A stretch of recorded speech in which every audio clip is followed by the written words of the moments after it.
So guys, for the first step, you're going to get into this screen. Now to get here, you're going to turn off your computer from the power button and then turn it back on again. As soon as it turns on, you're going to turn it off again and then turn it back on again. You want to repeat this 3 times.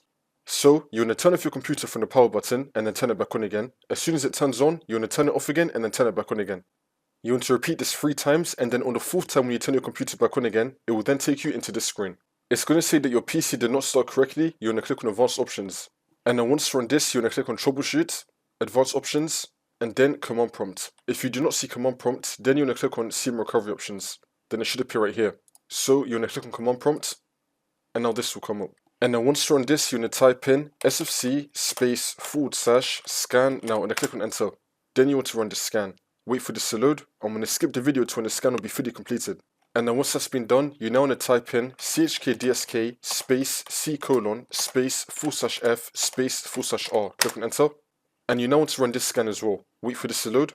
And then once you complete that scan, for the last step, you just want to close out of Command Prompt. Now you're going to continue to Windows, and then the problem should be fixed.